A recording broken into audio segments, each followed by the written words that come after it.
बोलिए परम संत शिरोमणि गुरु रविदास जी महाराज की,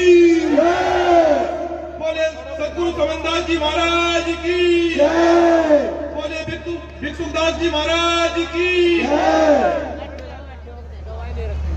बाबा साहब डॉक्टर अंबेडकर जी को कोटि कोटि नमन करते हुए, मान्यवर साहब काशीराम जी को भी कोटि कोटि नमन करते हुए, मुझे जो संतों महापुरुषों का आदेश हुआ है, मैं निश्चित रूप से उस आदेश का पालन करूंगा। आप लोग सोच रहे होंगे कि मैं अपनी बात रखने के लिए मंच पे आया हूं। नहीं, मैं अपनी बात मंच पर रखने के लिए नहीं आया हूं। मैं उस स्लोगन पर चर्चा करने के लिए आया हूं जो हमारे रहबर, हमारी कौम के, जिस कौम में हमने जन्म लिया, जिन्हें इस देश के ही अंदर नहीं पूरी दुनिया के अंदर संत शिरोमणि गुरु रविदास जी महाराज जी को शिरोमणि की उपाधि से नवाजा गया। मैं इस स्लोगन पर चर्चा करने के लिए आऊं और एक सवाल करने के लिए आऊं, और मैं यहां इसलिए बैठा था, मुझे नहीं बोलना चाहिए क्योंकि बहुत सारे संत बैठे हैं, ये सच है,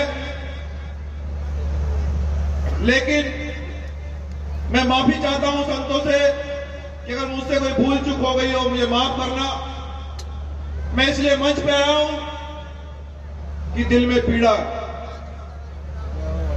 हम उस कौम से आते हैं जिन संतों महापुरुषों ने पूरी उम्र हमारे लिए संघर्ष किया।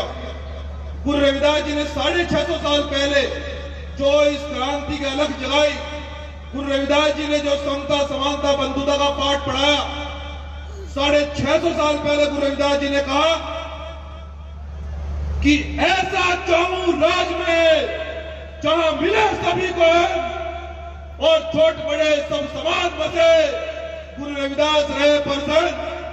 बहुजन समाज के लोगों, ये जो स्लोगन सदगुरु रविदास जी ने दिया है, गुरु रविदास जी ये चाहते थे कि सब समान हो, सबको रोटी मिले, सबको रोजगार मिले। तो बहुजन समाज के लोगों, ये मेरा सवाल आपसे है कि आज भी जिन संतों महापुरुषों ने ये स्लोगन लिखा, ये श्लोक जिन संतों महापुरुषों ने लिखा, उन्हीं समाज के साथ में आज भी अत्याचार क्यों होता है? उन्हीं पर गोली क्यों चलती है? आज वही 2 वक्त की रोटी के लिए क्यों तरस रहे हैं? आज मेरा बहुजन समाज ही आर्थिक रूप से क्यों कमजोर है? बस मैं ये सवाल आपसे करने के लिए आया हूं और इसका मैं आपको जवाब भी देकर जाऊंगा। बहुजन समाज के लोगों, सदगुरु रविदास जी को हम समझ नहीं पाए। सदगुरु रविदास जी वो संत हैं जिस दिन आप लोग गुरु रविदास जी को जान जाओगे, क्योंकि आप लोग मेहनत से कमाते हो।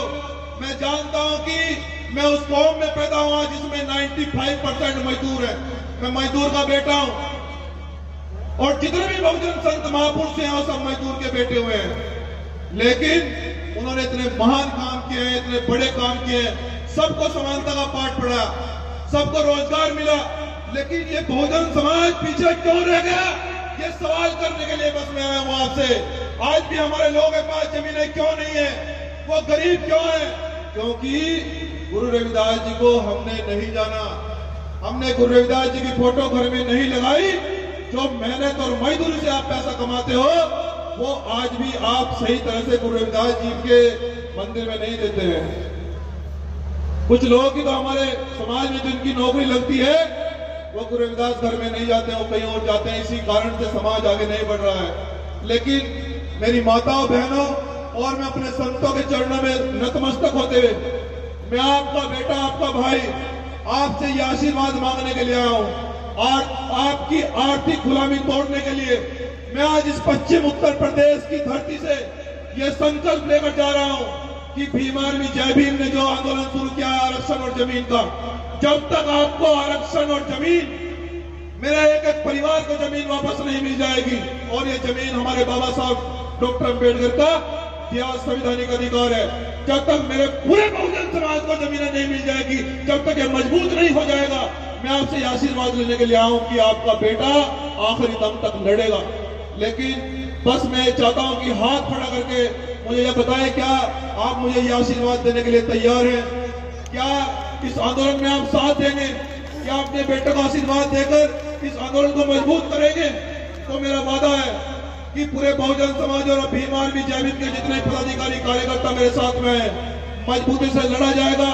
और मैं फिर से ये संकल्प लेकर जा रहा हूं कि बहुजन समाज के लोगों, जब तक तुम्हारी आर्थिक गुलामी की बेड़ियां नहीं तोड़ देते, जब तक ये तुम्हारी गरीबी की दूर नहीं कर देते, ना मंजीत सिंह नोटियाल चुप रहेगा और ना भीम आर्मी। जय गुरु रविदास, जय भीम, जय